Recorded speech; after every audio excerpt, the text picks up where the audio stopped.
Point. ఆంధ్రప్రదేశ్కి అసలు capital Amaravati కాదా? ఇంకా చట్టబద్ధతపై చర్చ ఎందుకు జరుగుతోంది?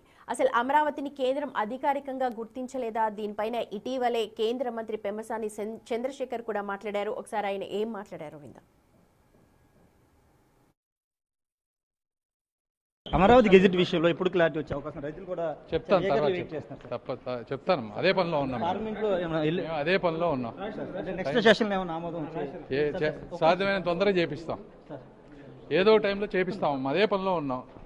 అదే నా ఒక్కడితే నా డెసిషన్ కాదు కదా, చాలా మంది చాలా ఉంటాయి, అందులో చేపిస్తాం.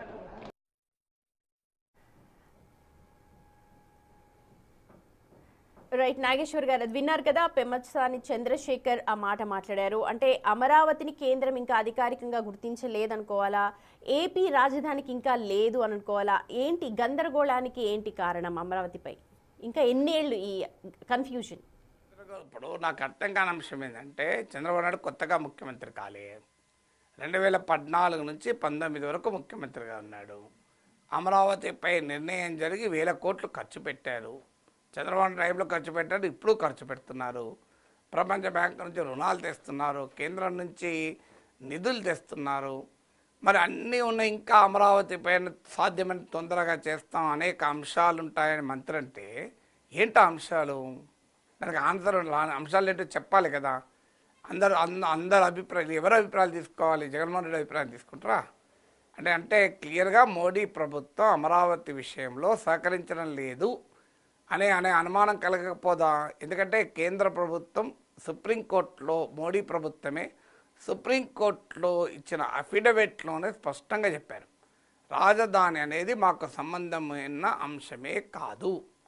అప్పుడు జగన్మోహన్ రెడ్డి ముఖ్యమంత్రిగా ఉన్న సమయంలో రాజధాని విషయంలో పెద్ద చర్చ జరిగినప్పుడు బీజేపీ అమరావతికి అనుకూలం, మేము అమరావతియే రాజధాని, 3 రాజధానులకు మేము వ్యతిరేకమని చెప్తూ అమరావతి విషయంలో రాష్ట్ర ప్రభుత్వాన్ని తుది నిర్ణయము, కేంద్రానికి సంబంధం లేదు అని పార్లమెంట్లో అఫిడవిట్ ద్వారా ఇచ్చింది.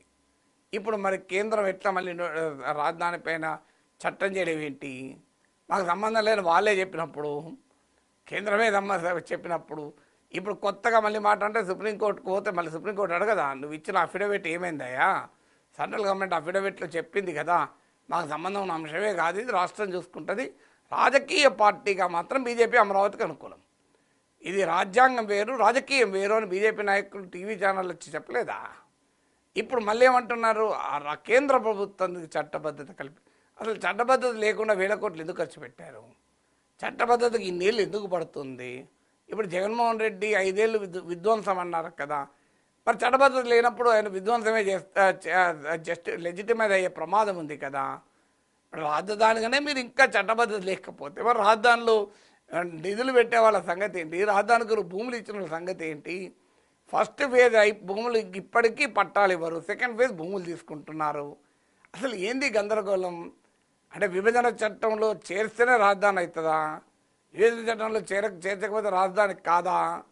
నాకు అర్థం కాని అంశం. దీన్ని ఎందుకు చేస్తున్నారు అంటే దానికో రీజన్ ఉంది. అంటే మేము అమరావతి మళ్ళీ జగన్ వచ్చినా మార్చకుండా కట్టుదిట్టమైన ఏర్పాట్లు చేస్తామనే పొలిటికల్ నరేటివ్ బిల్డ్ చేస్తున్నారు. కానీ అది ప్రాక్టికల్గా నిలబడదు. ఎందుకంటే రేపు జగన్ నిజంగానే వచ్చాడు అనుకుందాం, అమరావతి మళ్ళీ ధ్వంసం చేద్దాం అనుకుందాం, అప్పుడున్న కేంద్ర ప్రభుత్వం అనుకూలం ఇస్తే మళ్ళీసారి కూడా చట్టాన్ని సవరణ చేయొచ్చు, ఏమైనా చట్టాన్ని పస్తాలు సవరించవచ్చు, తప్పే అది. అందువల్ల ఇష్యూ వల్ల చట్టబద్ధత కాదు, ఇష్యూ వల్ల అమరావతిలో రాజధాని అవడమే కాకుండా ఐకానిక్ ఇన్ఫ్రాస్ట్రక్చర్, ఇతర ఇన్ఫ్రాస్ట్రక్చర్ కనుక చంద్రబాబు నాయుడు తన పాలనలో మిగిస్తే జగన్ కాదు, జగన్ సృష్టించిన జేజమ్మచ్చిన అమరావతిని మార్చలేడు. ఎందుకంటే దట్ ఈస్ ప్రాక్టికల్గా నాట్ పాసిబుల్. ఇప్పుడు హైదరాబాద్ను మార్చి నేను రాజధానిని సిద్దిపేట పట్టుకెళ్తాను కేసీఆర్ అంటే సాధ్యమవుతుందా? నేను మహబూబ్నగర్ పట్టుకపోతాను రేవంత్ అంటాడా? ప్రాక్టికల్గా సాధ్యమవుతుందా? సో అందువల్ల ఎందుకంటే ఒక సిగ్నిఫికెంట్ ఇన్ఫ్రాస్ట్రక్చరు వ్యవస్థలన్నీ బిల్డ్ అవుతాయి. సమస్య ఏంటంటే చంద్రబాబు నాయుడు 5 ఏళ్ళు అధికారంలో ఉన్నప్పుడు పర్మనెంట్ స్ట్రక్చర్స్ ఏవీ లేకుండా తాత్కాలిక భవనాలు నిర్మించి 5 ఏళ్ల పాటు గ్రాఫిక్స్ మోడల్స్ అంటూ టైంపాస్ చేశారు. ఇప్పుడు మళ్ళీ అధికారంలోకి వచ్చాక జాగ్రత్త పడ్డారు, అది జరగకూడదు అంటూ ఖచ్చితంగా 2029 లోపల మేము పూర్తి చేస్తామని మొదలుపెట్టారు. కానీ అందరికీ తెలుసు జరుగుతున్న స్పీడ్ ఎంత స్పీడో.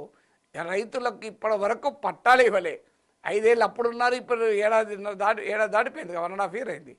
రైతులకు అసలు పట్టాలు ఇవ్వలేని స్థితిలో ఎందుకుంది ప్రభుత్వం అమరావతిలో అనే ప్రశ్నకు ఆన్సర్ ఉండాలి కదా. అందువల్ల ఇప్పటికైనా అమరావతిని రాజధానిగా మౌలిక వసతులు కల్పించి దానికి ఒక రాజధాని రూపం పూర్తి స్థాయిలో వస్తే జగన్ కూడా మార్చడానికి సాహసం చెయ్యలేడు. ఎందుకంటే అది పొలిటికల్గా కాస్ట్లీ అవుతుంది. అది చెయ్యకుండా కేవలము పొలిటికల్ నరేటివ్ బిల్డ్ చేస్తానికి చట్టంలో చేరుస్తారు. ఫైన్, చట్టం ఏమి రాజ్యాంగం కాదుగా, రాజ్యాంగానే 100 సార్లు మార్చారు, చట్టాన్ని మార్చుకోలేరా? జగన్ అనుకూల గవర్నమెంట్ కనుక కేంద్రంలో వస్తే మార్చుకోగలడు. So what is there in it? చట్టానికి ఏముంటుంది, పర్మనెంట్ కాదు కదా చట్టం. No law is permanent, constitution itself is not permanent. కాన్స్టిట్యూషన్లో ఉన్న బేసిక్ స్ట్రక్చర్ మాత్రమే పర్మనెంట్. ఏం రాజధాని అనేది బేసిక్ స్ట్రక్చర్ కాదు కదా.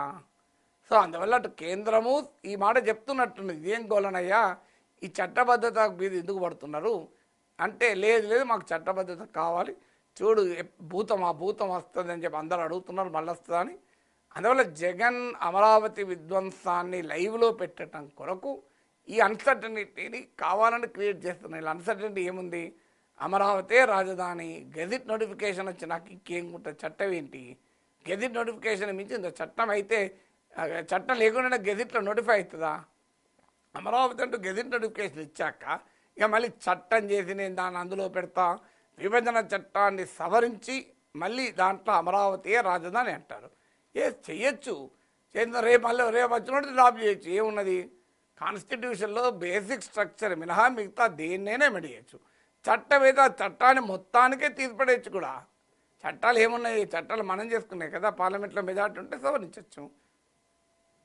సో పక్కాగా అమరావతి కావాలి అని అంటే ప్రభుత్వం అటు కేంద్రంలో కూటమి వాళ్ళ ఫ్రెండే ఉన్నారు, కానీ ఇంకా ఇన్నేళ్ళు పడుతుంది. మీరు అన్నట్టుగా ఫస్ట్ ఫేజ్ అయిపోయింది, వాళ్ళకే ఇంకా పట్టాలు ఇవ్వలేదు. సెకండ్ ఫేజ్ కోసం కూడా మళ్ళీ వెళుతూ ఉన్నారు. ఇదంతా కూడా త్రిశంకు స్వర్గంలో వేలాడుతున్నట్టే అనిపిస్తూ ఉంటుంది. మీకు అనిపించింది, నేను త్రిశంక స్వర్గం అన్న పదం వాడను. ఎందుకంటే త్రిశంక స్వర్గంలో అంటే అర్థం ఏంటి అంటే భూమి మీద లేదు, ఆకాశం లేదు, మధ్యలో ఉందని. కానీ అది నిజం కాదు కదా. అమరావతిలో పనులు అవుతున్నాయి. అమరావతిలో మీకు ఈవెన్ ఐకానిక్ స్ట్రక్చర్స్ కూడా పనులు మొదలయ్యాయి. ఆల్రెడీ ఈ మధ్య అనేక బ్యాంకులు, ఇన్సూరెన్స్ సంస్థలు తమ హెడ్ క్వార్టర్స్ కొరకు పునాదులు వేశారు. త్రిశంక స్వర్గం నుండి ఇవన్నీ ఎలా సాధ్యమైతే చెప్పండి? త్రిశంక స్వర్గంలో ఉన్నవాడు భూమి మీద ఉండొద్దు, ఇక్కడ భూమి మీద జరుగుతున్నాయి కదా. అందువల్ల మనం అలాంటి ఆరోపణలు చేయలేము. ఒక పదాన్ని, కాన్సెప్ట్ను వాడినప్పుడు నాలాంటి విశ్లేషకుడు చాలా జాగ్రత్తగా ఉంటాడు. So that I don't agree with that. So Amaravati త్రిశంకు స్వర్గంలో లేదు, అమరావతి గ్రౌండ్ పైనే ఉంది, గ్రౌండింగ్ అవుతోంది. అఫ్ కోర్స్ ఆ పనుల్లో స్పీడ్ పెరగాలన్న తప్పలేదు. అమరావతి రాజధానిగా రావడానికి ఏపీ ప్రజలు ఇంకెన్నాళ్ళు వెయిట్ చేయాలి? కరెక్ట్. రాజధాని ఇంకా మీకు రావడానికి ఏంటి నాకు అర్థం కాని విషయం. అమరావతికి ఆంధ్రప్రదేశ్ రాజధాని అమరావతి కాదా? ఇంకా అమరావతి కాకపోతే ఏదండి రాజధాని? అదే నేను అంటున్నా, క్యాపిటల్ రీజన్ డెవలప్మెంట్ అథారిటీ చట్టం చేశారు. క్యాపిటల్ అంటే ఎక్కడుంది? క్యాపిటల్ సిఆర్డిఏ అమరావతి ఏరియానే కదా. ఆంధ్రప్రదేశ్ రాష్ట్ర శాసనసభే క్యాపిటల్ రీజన్ అన్న తర్వాత ఇంకెవరు అనాలండి?